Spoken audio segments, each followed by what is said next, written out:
تلاوت. اب آئیے تیسرے سجدے کی طرف بڑھتے ہیں، وہ ہے سجدہ شکر. سجدہ شکر تین ہی سجدے ہوتے ہیں نماز سے ہٹ کر جو ہم کرتے ہیں. سجدہ شکر، سجدہ شکر کیا ہوتا ہے؟ جب انسان کو کوئی مصیبت اللہ ہٹا دے یا کوئی خوشی اس کو دے دے تو اس کے شکرانے میں وہ سجدہ کرتا ہے نماز کے بدلے، اسے کہتے ہیں سجدہ شکر. یاد رکھیے سجدہ شکر کا تو ہمارے پاس کوئی کانسیپٹ ہی نہیں ہے. کیا ہے؟ کوئی کانسیپٹ ہی نہیں. میکسیمم سجدہ شکر ہم وہ میچ کی پچ پہ کر لیتے تھوڑا سا، اتنا ہی. ہم مطلب جو سجدے شکر میں نے اپنی زندگی میں کبھی دیکھا کسی کو کرتے ہوئے تو وہ پاکستانی کرکٹرز کو میچ جیتنے کے بعد شارجہ کپ ہوتا تھا سالانہ، اس میں کرتے ہوئے دیکھا، اس کے علاوہ تو پھر نہیں دیکھا میں نے کسی کو. دیکھیں عبادتیں موجود ہیں، کرنے والے کوئی نہیں. حالت یہ ہے، اور اتنی آسان عبادتیں ہیں یہ تو کہ سجدہ شکر کی کوئی ایسا مسئلہ ہی نہیں اس میں. یہ عبادت کا بھی مطلب یہ نماز کا بھی سجدہ نہیں کہ اس کو وضو کی ضرورت ہے، قبلہ کی شرط، کچھ بھی نہیں ہے. خوشی آ گئی، خوشی مل گئی، مصیبت ہٹ گئی، سجدہ شکر ہو سکتا ہے. وہ چھوڑ کے جو نہیں ہو سکتا، جو خرافات ہے اس کو ہم اتنی ترجیح دیتے ہیں. سجدے شکر کے بارے میں اتنی باتیں آپ کو نہیں سننے کو ملیں گی جتنا اس کے علاوہ فالتو اور بکواس چیزوں کے بارے میں، آپ بدعتوں کے بارے میں سنتے، پڑھتے اور دیکھتے ہیں. یہ شکر کا سجدہ ہے. ٹھیک ہے، شکر کی نماز بھی ہو سکتی ہے، کچھ اللہ دے دے تو آدمی نماز پڑھ لے، اور یہ بھی ہو سکتا ہے کہ آدمی سجدہ کر لے. ٹھیک ہے، تو کسی نعمت کے حاصل ہونے پر، کسی تکلیف کے دور ہونے پر، کسی تکلیف سے نجات اور چھٹکارا ملنے پر آدمی کر سکتا ہے. میں پاس ہو گیا، سجدہ شکر. میری بیماری دور ہو گئی، سجدہ شکر. جاب نہیں تھی، مل گئی، سجدہ شکر. مسئلہ حل ہو گیا، سجدہ شکر. فلاں مصیبت تھی، ٹل گئی، سجدہ شکر. مصیبت آ رہی تھی، ڈر تھا، اللہ نے ٹال دی، سجدہ شکر. طوفان آ رہا ہے، کسی نے کہہ دیا طوفان بہت چل رہا ہے دنیا میں، طوفان آ رہا ہے، اللہ نے ٹال دیا. کیا کر سکتا ہوں انسٹنٹلی اللہ کے لیے سجدہ شکر کہ اللہ ٹال دیا تو نے، کتنا میرے لیے اچھا ہے نا، کتنی اچھی بات ہو گئی، سجدہ شکر. میں کسی چیز کو حاصل کرنا چاہتا تھا، نہیں ہوئی، ہے نا، بعد میں پتہ چلا نہیں حاصل کرنا خیر تھا، سجدہ شکر. تو کتنے جگہ ہو سکتا ہے سجدہ شکر. یاد رکھیے یہ جو ہے کسی نعمت کے حاصل اور کسی مصیبت کے چھٹکارے پہ آپ کر سکتے ہیں. اس کے تعلق سے جو باتیں آتی ہیں، یہ جو اروا الغلیل کی روایت ہے، ابو داؤد میں آتی ہے، حسن درجے کی حدیث ہے. آپ نے فرمایا اور کہا، ابو بکر رضی اللہ عنہ کے راوی وہ کہتے ہیں اور فرماتے ہیں، نبی اکرم صلی اللہ علیہ وسلم کو جب کوئی خوشخبری ملتی تو اللہ کے حضور سجدے میں گر پڑتے.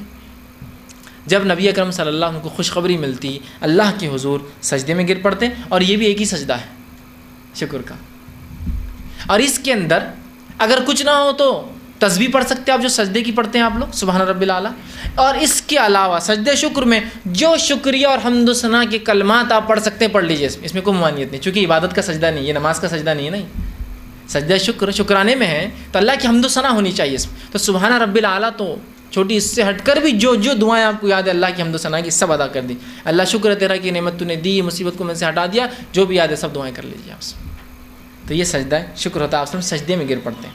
اسی طرح جو آتا ہے دوسری حدیث جو ہے مسند احمد کی روایت ہے، آپ کے تعلق سے جو آتا ہے وہ حدیث یوں ہے. عبد الرحمن بن عوف اس کے راوی آپ فرماتے ہیں اور کہتے ہیں کہ نبی اکرم صلی اللہ علیہ وسلم سجدہ کیا اور لمبا سجدہ کیا، پھر اپنا سر اٹھا کر فرمایا کہ بے شک حضرت جبرائیل علیہ السلام میرے پاس آئے اور انہوں نے مجھے بشارت دی تو میں نے اللہ تعالیٰ کا شکر ادا کرنے کے لیے سجدہ ریز ہو گیا. میرے پاس جبرائیل علیہ السلام آئے اور مجھے خوشخبری دی، میں نے اس خوشخبری کو سن کر جو ہے اللہ کے سامنے ایک لمبا سجدہ کیا. آپ نے ایک سجدہ کیا لمبا، صحابہ کھڑے تھے، کیا بات ہے. بعد میں آپ نے کہا مجھے خوشخبری دی تھی جبرائیل علیہ السلام نے، میں نے سجدہ کیا. تو یہ سجدہ ہے شکر کہلاتا ہے، یاد رکھیے. ٹھیک ہے، اسی طرح جو ہے تیسری روایت بحقی کی آتی ہے، اس کے اندر جو ہے برا بن عازب رضی اللہ عنہ حدیث کے راوی فرماتے اور کہتے ہیں کہ علی رضی اللہ عنہ کو اللہ کے رسول نے یمن کی طرف بھیجا. اور راوی فرماتے ہیں کہ جب آپ نے بھیجا تو حضرت علی نے اہل یمن کو قبول اسلام کی اطلاع دی. مطلب آپ نے واپس خط لکھا کہ اہل یمن نے اسلام قبول کر لیا. جب یمن کی خبر اللہ کے رسول کے پاس پہنچی اور مکتوب خط آپ کے ہاتھ میں تھا اور ایک صحابی کے ہاتھ میں تھا اور آپ کو پڑھ کر سنا رہے تھے، جو ہی یہ خبر پڑھ کے سنائی اللہ کے رسول سجدے میں گر گئے کہ چلو یمن کے لوگوں نے بھی اسلام قبول کر لی. سجدہ رہے تو خوشی کی خبر آئی، وہ ہو گیا. تکلیف بھی ہٹنے ظاہر سی باتیں انسان کرتا ہے. تو سجدہ شکر یاد رکھیے، اس کی تسبیح وہی ہے سبحان رب الاعلیٰ، یا اس سے ہٹ کر آپ کو جو لمبی. اس کے لیے بھی وضو شرط نہیں ہے اور قبلہ رخ ہونا شرط نہیں ہے، چونکہ یہ بھی نماز کا سجدہ نہیں ہے. قبل رخ نماز میں ہونا شرط ہے، نماز کے علاوہ قبل رخ ہونا عبادتوں میں مستحب ہے.